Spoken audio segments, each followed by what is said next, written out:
Jaya Radha Madhava Kunja Bihari.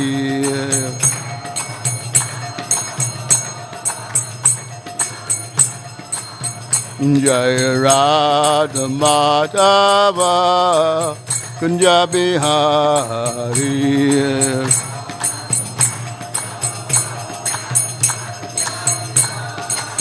Jaya Radha Madhava Kunja Bihari.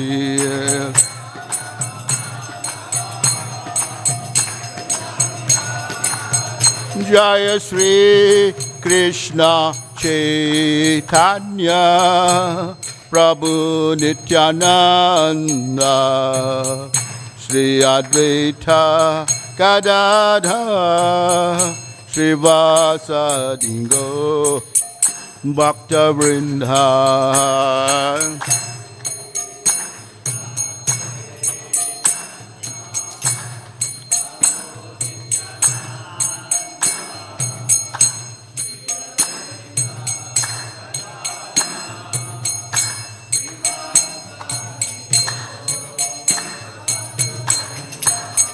Hare Krishna, Hare Krishna, Krishna Krishna Hare Hare, Hare Rama, Hare Rama, Rama Rama, Hare Hare, Hare.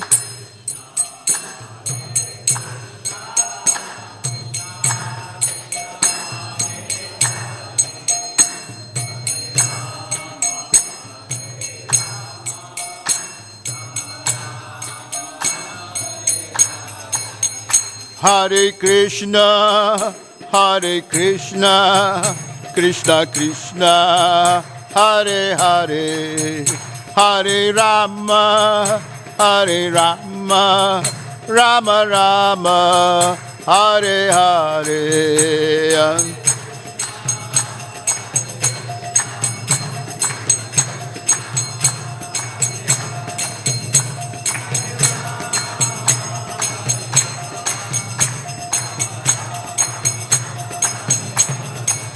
Jaya Radha, Radhanath Radha, Radhanath Radhe.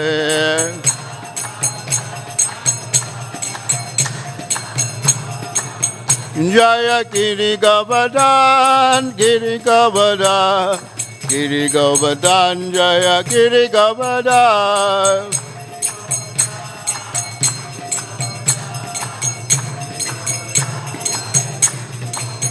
Jaya Gaura Hare, Gaura Hare, Gaura Hare, Jaya Gaura Hare.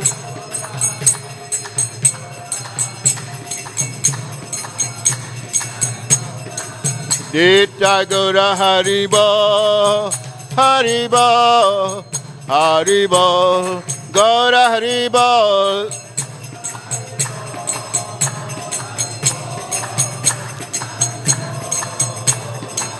Jaya Jaya Prabhupada, Prabhupada, Prabhupada, Jaya Prabhupada.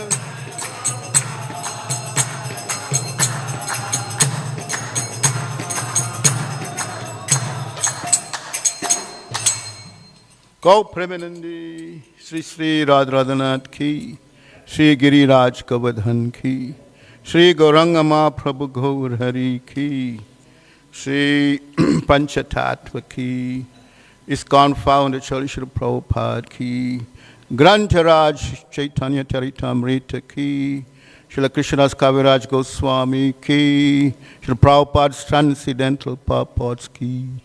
Go Premanandi, all glories to the assembled devotees, all glories to the assembled devotees, all glories to the assembled devotees, all glories to Guru and Gauranga. All glories to the lotus feet of Srila Prabhupada.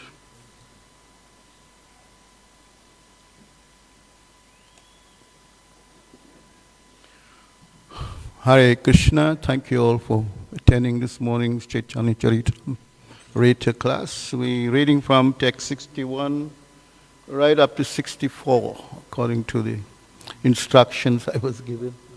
So and they're all short purports, and hopefully we'll get through all of them. Jaya Jaya Sri Caitanya, Jaya Nityananda, Jaya Advaita Chandra Jaya Gaura Bhakta Vrinda, Jaya Jaya Sri Caitanya, Jaya Nityananda,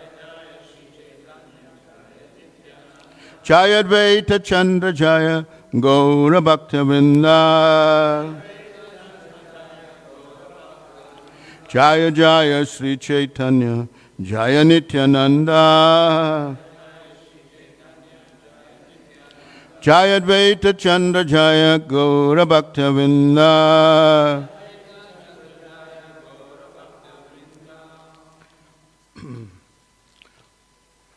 So text 61 is on there.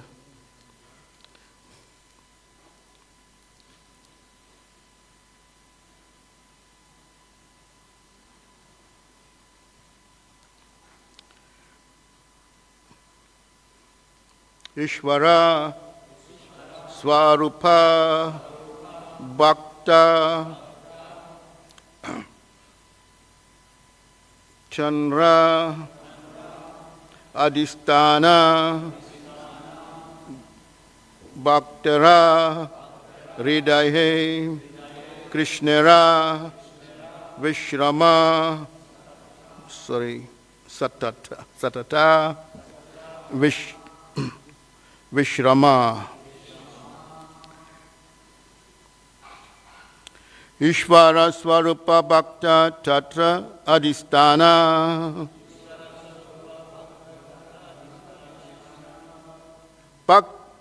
Bhaktera Hridaya Krishnera Satta Vishtarana Ishvara Swarupa Bhakta Tanra Adhisthana Bhaktera Hridaya Krishnera Satata Vishratana.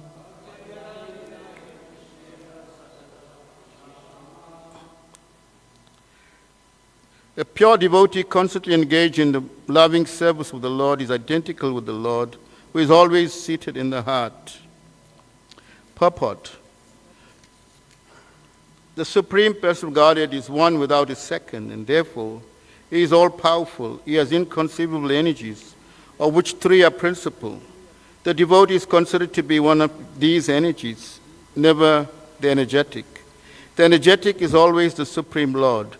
The energies are related to Him for the purpose of eternal service. A living entity in a conditional stage can uncover his aptitude for serving the Absolute Truth by the grace of Krishna and the spiritual master. Then the Lord reveals Himself within his heart, and he can know that Krishna is seated in the heart of every pure devotee. Krishna is actually situated in the heart of every living entity, but only a devotee can realize this fact. Om Jnana Timrindasya Gananjana Shalakaya Chakshurumalitam Jaina Tasmai Sri Guruve Namaha Sri Caitanya Manobishtam Stapitam Jaina Bhutale Swayam Rupa Gadamayam Dadati Swapadantikam Vandeham Sri Guru Sri Yuta Padakamalam Sri Gurun Vaishnavamscha Sri Rupam Sagrajatam Sagana Raghunath Anvitam Tam Sajivam Sadvaitam Savadutam Parijana Saitam Krishna Chaitanya Devam Sri Radha Krishna Padan Sahagana Lalita Sri Vishakhan Vitamscha Hey Krishna Karuna Sindhu Dina Bandhu Jagat Pate Gopisha Gopika Kanta Radha Kanta Namostute Tapta Kanchana Gaurangi Radhe Vrindavaneshwari Vrishabhanu Sute Devi Pranamami Aripriye Vanchakalpa Tarubhyascha Kripa Sindhu Bhyahevacha Patitanam Pavinebhyo Vaishnavebhyo Namo Namaha. Sri Krishna Chaitanya Prabhu Nityananda Sri Advaita Gadadhar Shivasadi Gaura Bhaktavinda. Hare Krishna, Krishna Krishna, Hare Hare, Hare Rama, Rama Rama, Hare Hare. Om Namo Bhagavate Vasudevaya. Om Namo Bhagavate Vasudevaya. Om Namo Bhagavate Vasudevaya.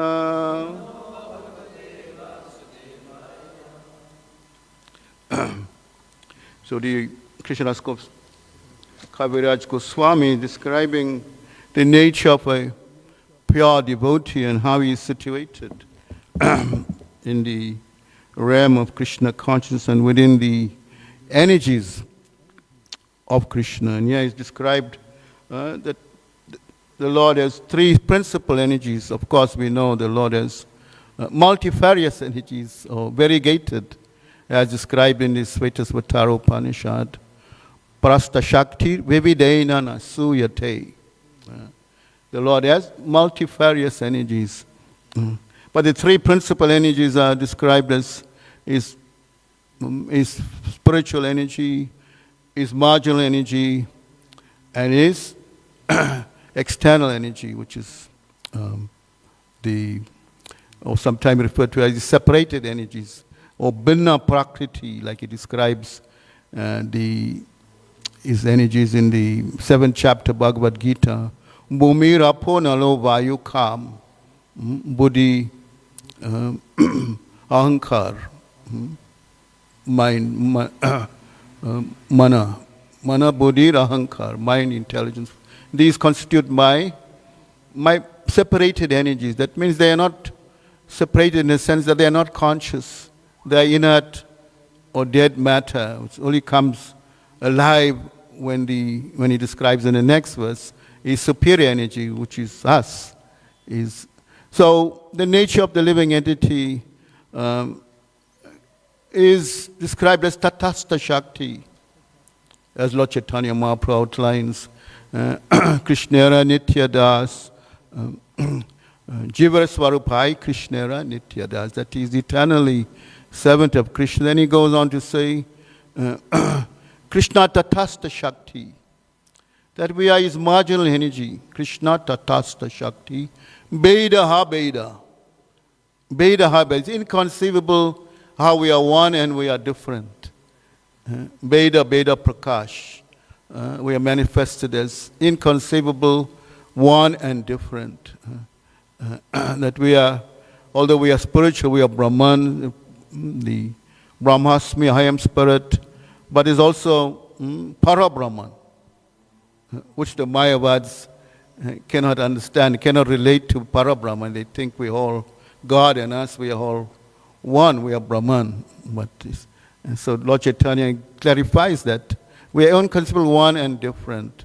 And he gives analogies. Of course, we understand the analogies of the teaspoon of seawater. You analyze that, and against the seawater in the ocean, it's big differences. And in quality, yes, it's same, but not in quantity. So likewise, we in quality, we are one with God. That we're not God, but we have the spiritual nature of God. And another analogy is of the gold. The gold you may wear in your finger is not amountable to all the gold in the mine, isn't it? But we analyze the gold and we can understand that the gold has all the qualities in the mine, but not in quantity. So this is the analogy to understand how we are situated in this material world. So marginal means we can act according to our nature, or we're not forced to act, or we have independence. This is inconceivable how the Lord gives us independence. Same time we are dependent on so many, isn't the air that He supplied, the water that we drink, isn't? Without these things we will not survive. It's commodities that are very, very precious commodities. And the Lord says, these are my energies also. I am the taste in water, he says. Rasaham apsukaunteya. How to see him through his energies. But yeah, Prabhupada is saying, only the devotee of the Lord understands the nature of the Lord. The materialists, they in complete maya or ignorance, conditioned life, that they cannot think beyond that. That there's a higher nature, there's a spiritual nature that we can, oscillate or not, and transition to our spiritual nature. So that is the inconceivable energy of the Lord that we can relate in that way. We have that free will to come to that understanding by realization. The living entity we know is, Lord Chaitanya describes the living entity as wandering in this universe, in this Brahmanda, for millions and millions of lifetimes, wandering in different bodies, animal body, insect body, demigod body, different. There's 8 million, wandering in this 8,400,000 species of life. But when he gets a human form of life, it is said it's very rare to take human birth of all the species of life. And the human birth is when one comes to that understanding that only through the mercy of Guru and Krishna, Brahmanda Brahmite, Kaunya Bhagyavan Jeev, he says, of all the millions of souls that are wandering, so one fortunate soul, by the mercy of Guru and Krishna, by the mercy of Guru and Krishna, the seed of Bhakti, Pai Bhakti Lata Bija, means the seed of devotion, is planted in the heart. And then one starts his constitutional position as the servant of Krishna. So until we come to that realization, then we are still traversing these different Brahmandas for lifetimes. Such an unfortunate situation, isn't it? So the devotee, Prabhupada saying, only the devotee of all the living entities can come to that realization that Krishna is in everyone's heart. And Krishna says in Bhagavad Gita, in so many verses he describes that, how he is situated in everyone. Sarvasya cham ridi shani vishto, 15th chapter Bhagavad Gita. I am seated in everyone's heart. Sarvasya cham ridi shani vishto. From me comes mata smiti jnanam apahanam cha. From me comes remembrance, forgetfulness, and knowledge. Comes from him. Yes. Without these attributes, and we have, only the devotee can acknowledge that all these things are coming from the Supreme Lord. Other than that, we are by our false ego, we think, we are controlling everything. Everything is by our control, or by our work becomes our God, or money becomes our God, like that. But the devotee becomes selfless, and he gives. Of course, that comes, after many, many births. Krishna is saying also, Baunam Janmanam Ante. After many, many births of traversing this material world, of being in different situations, being a Mayavadi, being agnostic, lowest among mankind, Naradamas. He describes in Bhagavad Gita these 4 types of persons who don't come to him, but by some good fortune, they even get a chance to come to him. By some good fortune, they come to him after many, many births. Such a soul is very samatma sudulabaha. Such a soul is very rare. So to come to Krishna consciousness, it's a very rare thing. It's very rare, especially in this lifetime. We've used that good fortune, our opportunity as human beings, and we should not waste that. not waste it. And also same time for the opportunity to the other fallen souls who are also suffering. Devotee means he's compassionate. It's para dukkha dukhi.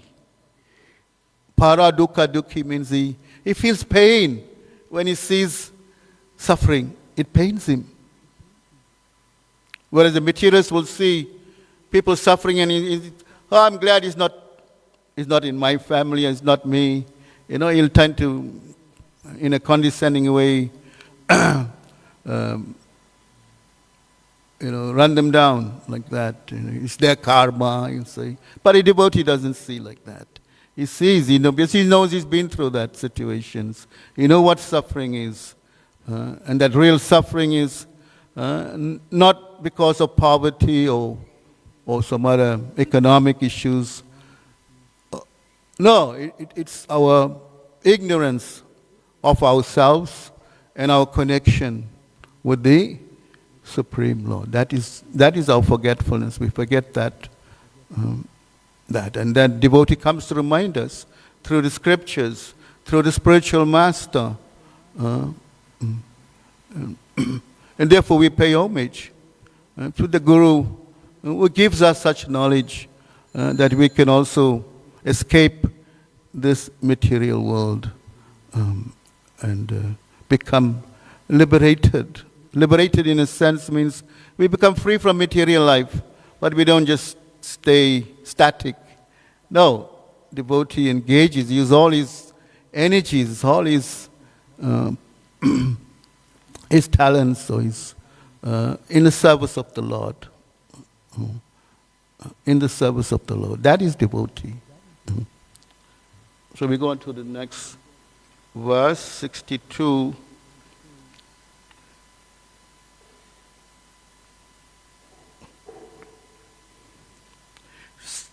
You got it?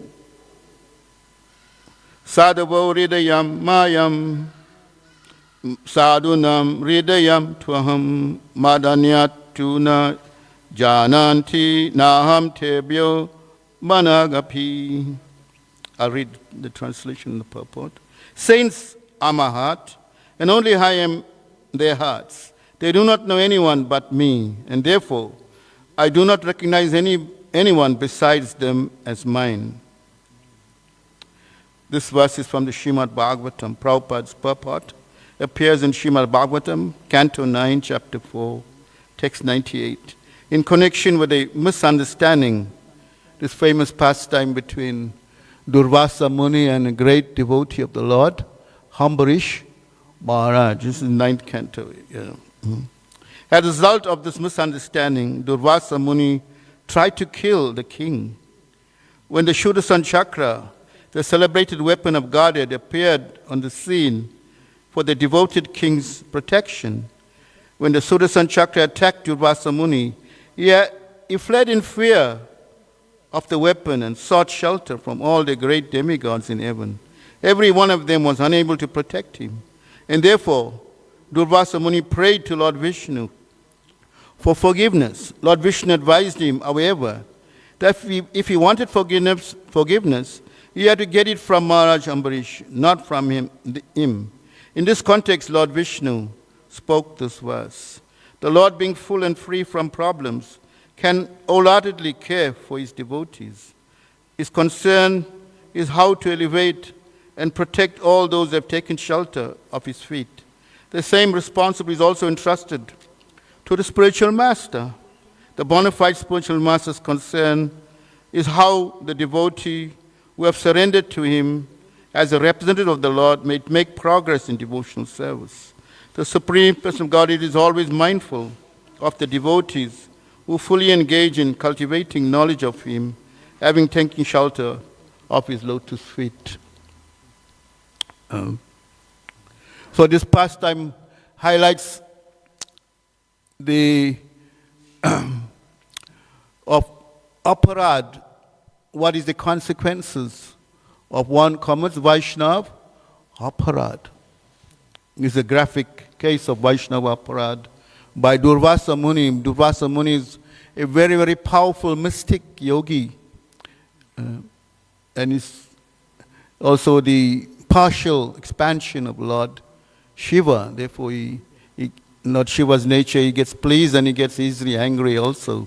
So Lord Durvasa Muni, having that attributes also, gets angry when he's not pleased. And there's so many cases, or in the Mahabharata also, of Durvasa. And Durvasa Muni doesn't come alone.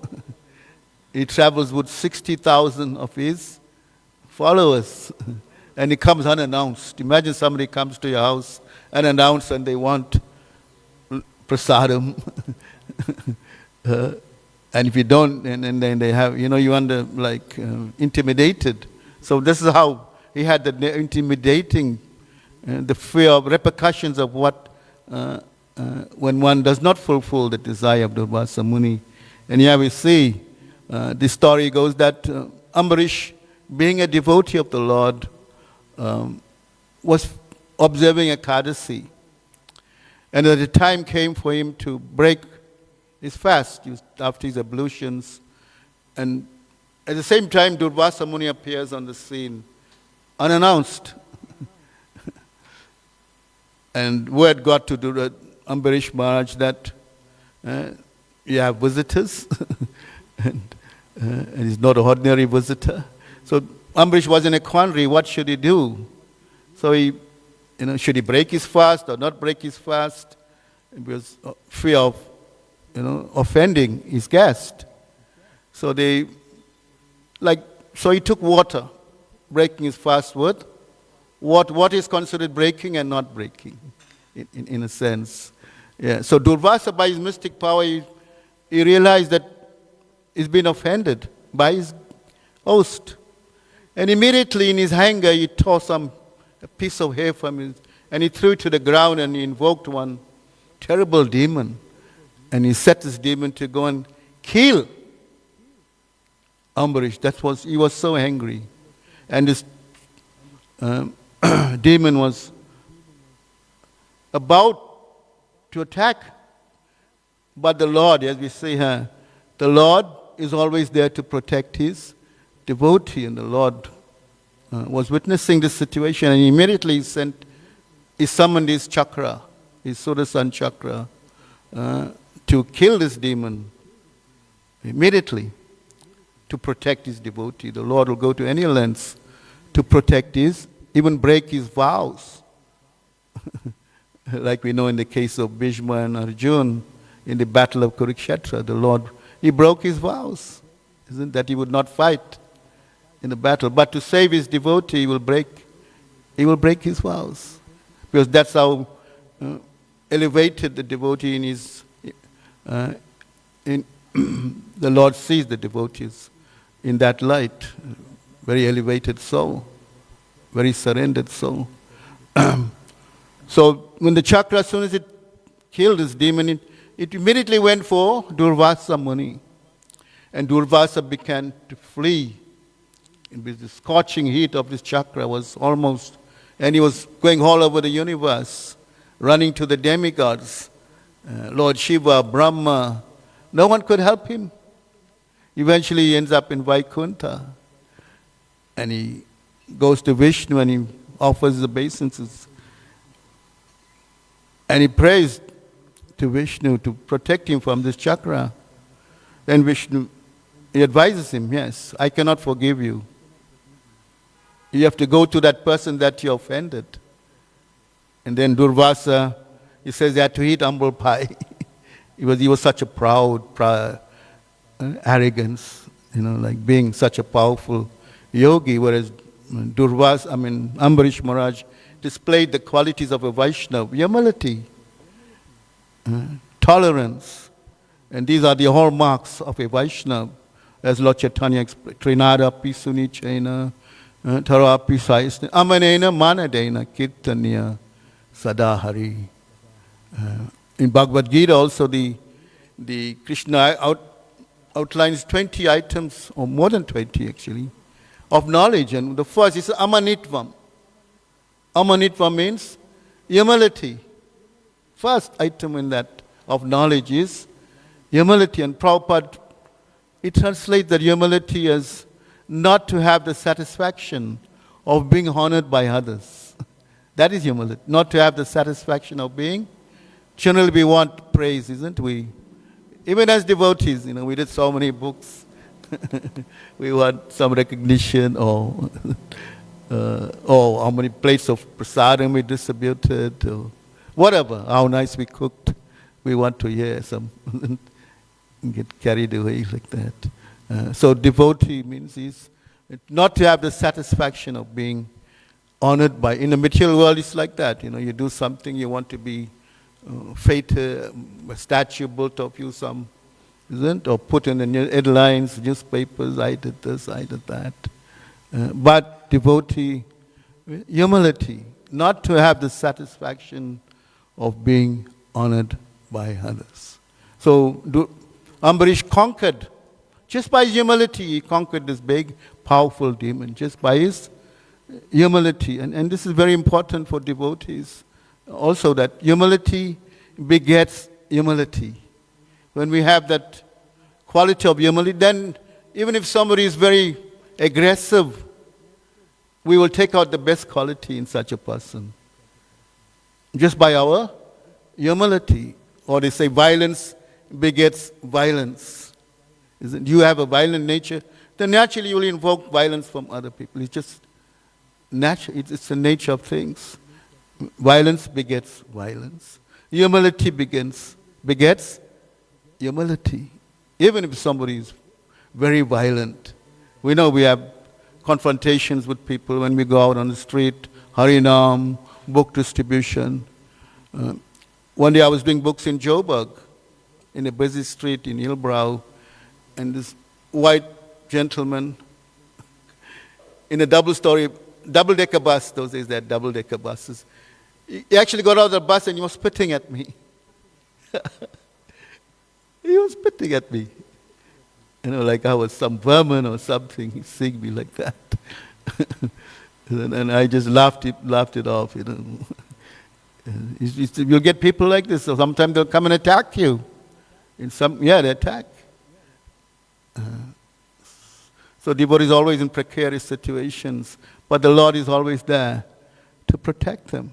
Yes, we remember that scene in Serbia. There was this ethnic cleansing, and it was such a terrible. This was in the late 80s, 90s. That time, Indra Swami used to send reports of that atrocities there. And up till today, people are still suffering from that. Atrocities, ethnic cleansing. Now we see that's happening in Gaza. There's all this. Because of ignorance of themselves, they don't know who they really are. I think I'm Jew, I think I'm Gazian, or Palestinian, and then along with, there'll always be confrontation. There'll always be. We have to come out of that bodily concept of life. But it's not easy because we've been conditioned for so many lifetimes, isn't it? In school we've been inaugurated like that. Isn't it? You fill this form, what's your religion? You put Hindu. You get a Hindu name or whatever, black, white, colored, isn't it? Under your ID, isn't it? Like that. So we identify like that. But this is all actually illusory when we come to the real understanding of who we are. And then we show real compassion for those who are struggling with that identity of not knowing who they are. So that is the devotee's compassion. And we see that in Prabhupada.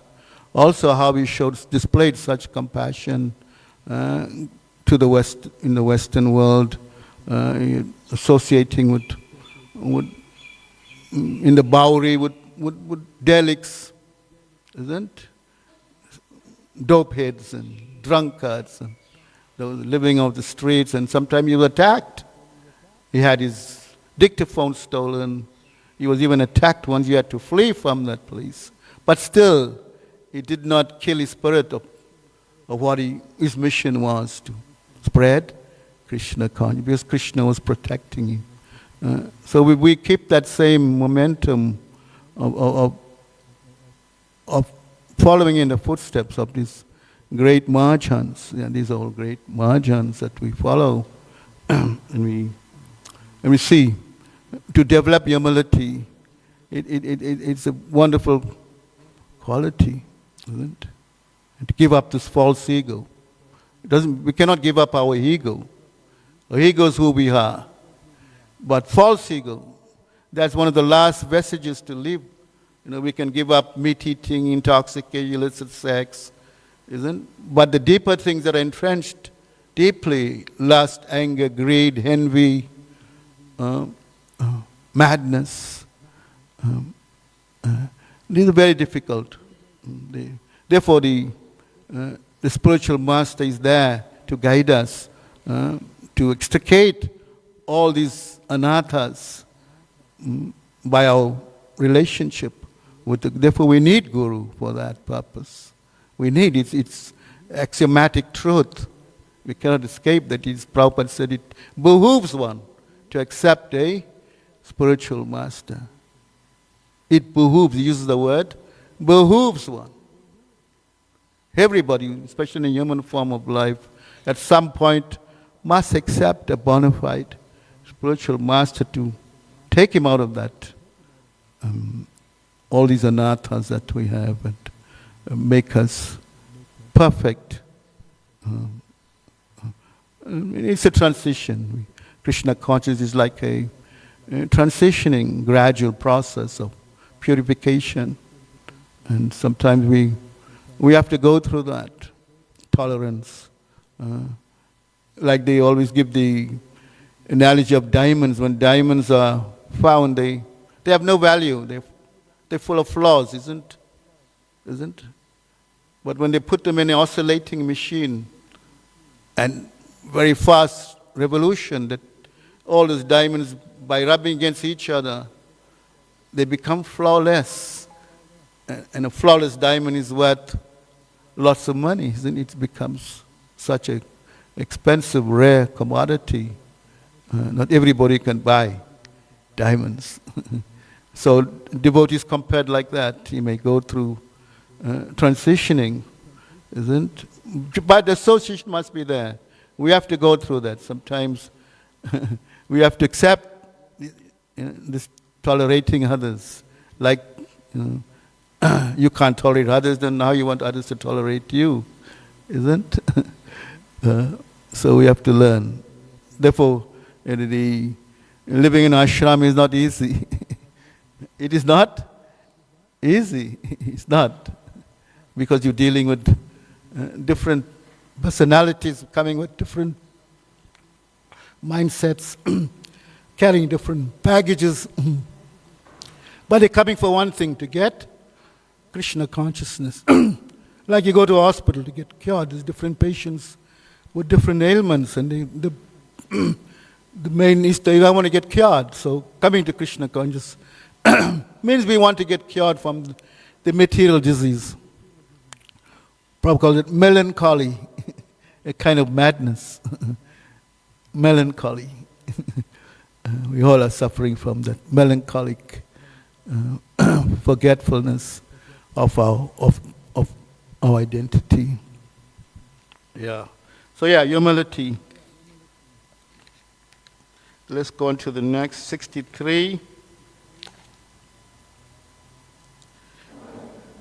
This verse is quoted from the Srimad Bhagavatam, or the first canto, the Pandavas, or Dhritarashtra quits home, that chapter, very wonderful chapter. This is after the war, the Mahabharata war, and so many lost their lives.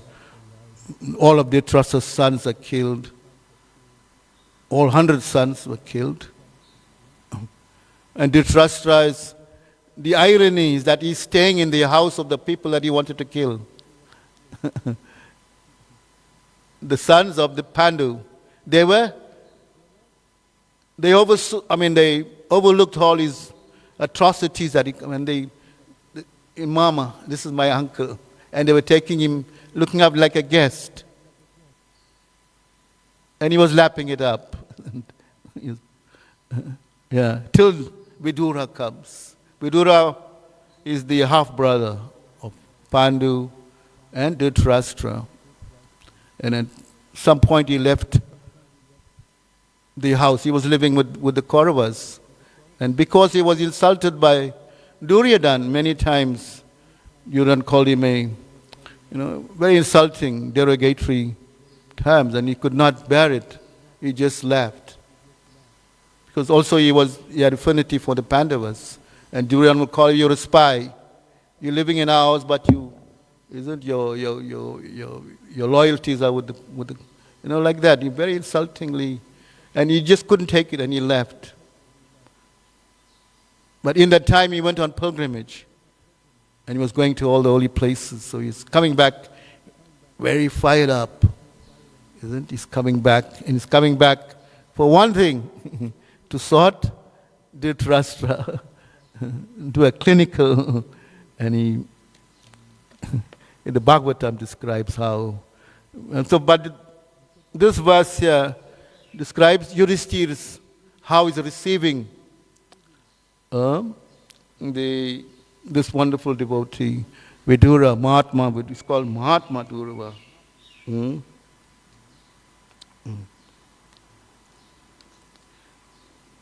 Oh, that's the next verse. That is 63. What we doing there? Yeah, same one. So Yudhishthira is paying homage. His offering his obeisances to this. And the verse says, saints of your caliber, themselves places of pilgrimage. Why? Because of their purity, they are constant companions of the Lord. And therefore they can purify even places of pilgrimage. Because they carry the Lord in their heart, wherever they go, that place becomes a tirtha. A tirtha pad. Pad means your feet. Wherever the feet of such personalities touch, that becomes purified. And Prabhupada one time was in New York. New York is like the west, what do you call that, of Kali Yuga. It's a life, 24 hours, people don't go to sleep. It's kind of highest sense enjoyment. New York was described like that. And Prabhupada he's walking in the streets of New York, and he says, I'm in Vaikuntha. He's seeing it like that. He's not seeing some degraded place. He's seeing how he can make this Vaikuntha. Kunta means, what does Kunta mean? Anxiety. Vaikuntha means how to take people free from their anxieties. Vaikuntha. So we all have this, isn't anxiety, stress, anxiety management, isn't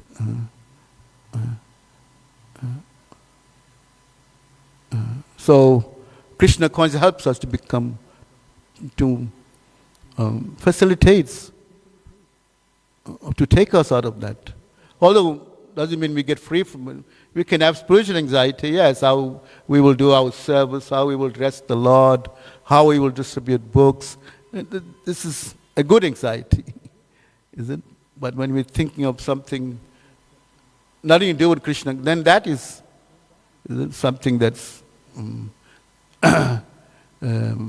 separated from Krishna consciousness, something material. Then, that anxiety is, the fear of death, fear of losing loved ones. That anxiety isn't. It is something also. But Krishna consciousness helps us to ride that. We can transcend. And that is wonderful, how devotees can go through such. And because Krishna is there. Krishna is there. The spiritual master is there. The devotees are there. And I felt that, when I lost my son, I thought, hey, this is, nobody wants to lose the child, isn't? Not before the parents. But the support of the devotees was so overwhelming. That helped me to take me, I don't think I shedded a tear. It's hard for me to cry. Even when I lost my mother, my father, my brother, I don't know, I'm just hard-hearted, I think. But, the feeling is there. I mean, you lose somebody. But, I was so overwhelmed by the support of the devotees. And I just want to use this opportunity to thank everyone, all the devotees for that. And that I'm still here, sitting here. And actually, the next day I came from the funeral, and I gave the Sunday class. Sunday, midday class, yeah. Yeah, so that's the only way we can come out of this, like get into it, get right into it. No time for, not that we become hard-hearted or such. But Krishna is so wonderful, the devotees are so wonderful, that we always want to be with them, we don't want to be without them. And that is our life, to be with devotees. We cannot grow without devotees. And therefore it's always be mindful that we don't offend devotees. We try not to offend, because this is the biggest aparad, Vaishnava aparad, and Lord Chaitanya was very, very strong against that. The repercussions of that, like we saw in this Durvasa Muni, how he really loses his life when you offend devotees. So I'm coming back to Vidura. Vidura, he goes to Dhritarashtra and he says, the very people you tried to kill, they are feeding you. You are like a dog waiting for handouts. That is the word in the Bhagavatam. You are like a dancing dog waiting for, like a household dog waiting for handouts. And very clinically, he told him, now your life is, you are getting old, you're coughing, better you leave now. And Dhritarashtra, at midnight, he just left. He just went away without telling anybody. And the Pandavas were shocked. They thought they offended him. Why did he leave? But this was, so this is the spiritual master's duty, is to extricate that, to take us out of our false ego, make us see the reality of life. The next, reading the last verse, 64. 64? Say Bhakta Ganahaya Dvividha Prakara Parishad Guna Eka Sadaka Ganahara. Such pure devotees are of two types: personal associates, parisats, and neophyte devotees, sadhakas. Prabhupada says, perfect servitors of the Lord are considered his personal associates, whereas devotees endeavoring to attain perfection are called neophytes. Among the associates, some are attracted by the opulences of the personality of Godhead, and others are attracted by nuptial love of Godhead. The former devotees are placed in the realm of Vaikuntha to render reverational devotional service, whereas the latter devotees are placed in Vrindavan for the direct service of Sri Krishna.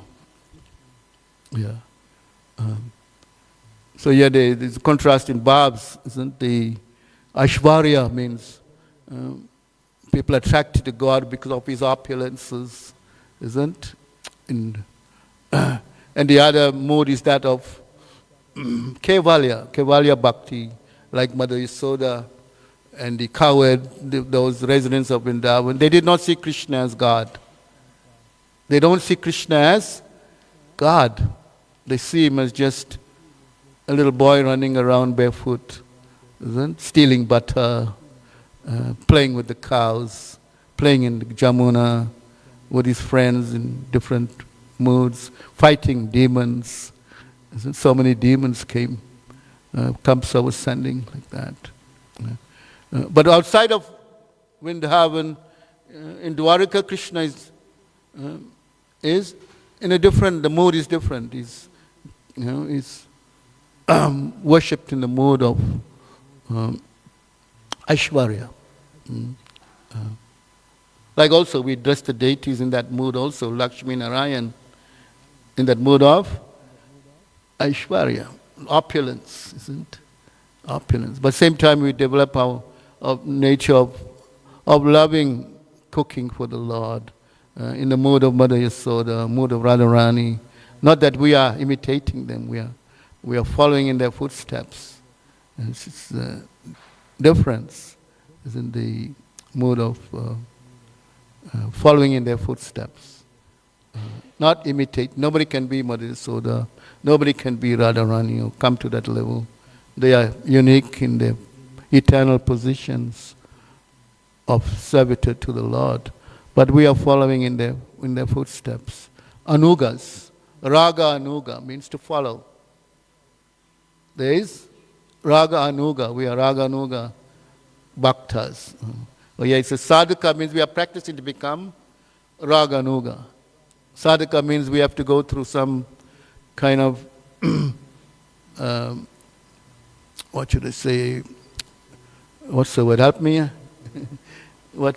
Following the sadhana. Yes, sadhana means rising early, isn't Mangalhati, Japa, like that. Isn't?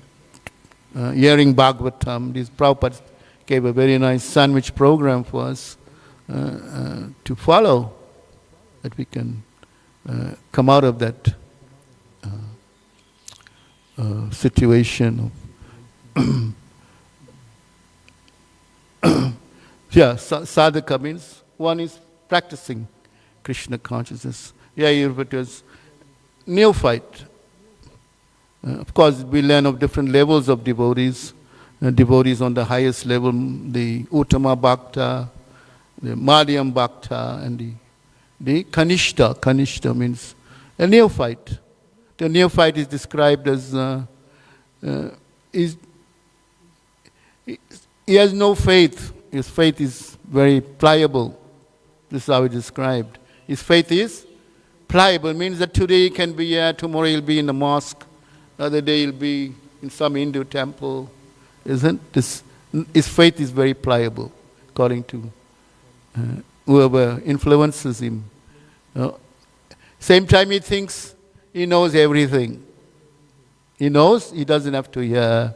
He only sees his guru, or he sees the Lord. He doesn't have relationship with devotees because he's always fault finding. One of a neophyte, tendency to fault find. Fault finding mentality is there, finding faults, and we experience that. Isn't we always somebody who has that nature? Then we know we can tell by that nature of fault finding that they're not on a very high level devotion, even if they may be for many years, but they may not grow because of offenses. When we commit offenses, then we don't grow. We stagnate, and we wonder why. We have to look introspective and see why we're not making advancement because of offenses. Offenses in so many ways, to Nama Aparad, Seva Aparad, isn't Vaishnava Aparad, so many ways of Aparad means deviations. Apa means deviating. And this can happen. And how that happens when we take more association of those outside of Krishna consciousness, then that rubs off on us. Become very materialistic. It sounds contradictory. A materialistic devotee. We don't want to be labeled as a materialistic devotee. That's a neophyte. Then the Madhyam is, his faith is strong. And he has a very good dispensation with other, he gels with other devotees, he's friendly to other devotees. His knowledge of scripture may not be very sound, but he is fixed. His faith is very strong. They say he preaches, he avoids the atheists or the agnostics, and he preaches to the innocent. So that, at best, Prabhupada, we should be on that level of madhyam. And we have, on the level of madhyam, we have to discriminate also, isn't it? But the Lord is, the devotees are very, they will go to an extent to preach, even to the most agnostic people. And then the Uttama is considered the topmost, the highest level of devotee. He said, is that he can make devotees, he has this, to make devotees, and just by his presence, he can make devotees, just by his presence. In his sound knowledge of scripture, he can debate, and he knows scripture perfectly. He has sound knowledge of the scripture. His faith is very strong. And one of his key, he does not fall find. Because why? A Uttama doesn't see himself as a Uttama. He always sees himself as a servant of everyone. And this is diametrically opposed. When the more one advances, the bigger servant he becomes. You understand? In devotional life, it's differently, diametrically opposite to material life. The higher you go, the more heads we trample on, isn't it? To get to the top. But in spiritual life, we become bigger servants. Even as leaders, or GBC, means bigger servant, selfless. And we see that, the qualities of such personalities who travel at the risk of their health and just to preach. They are on that level. But free from the pit to fall find. Because that is the obstacle that will keep us grounded. So, I don't know how much. Okay, it's time. Thank you very much. Is there any questions or comments? Thank you, Ram. Any offering of... So I had to rush. I had to do 4 verses today. Go through 4 verses. I hope I did that. Thank you. Srila Prabhupada ki, Grantaraj Chaitanya Charitamrta ki, Srila Krishnadas Kaviraj Goswami Maharaj ki. Thank you very much. Hare Krishna.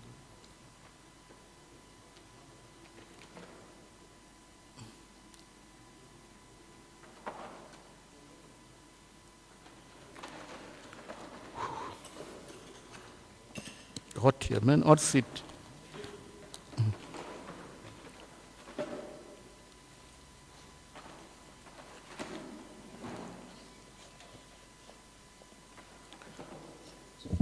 Thank you.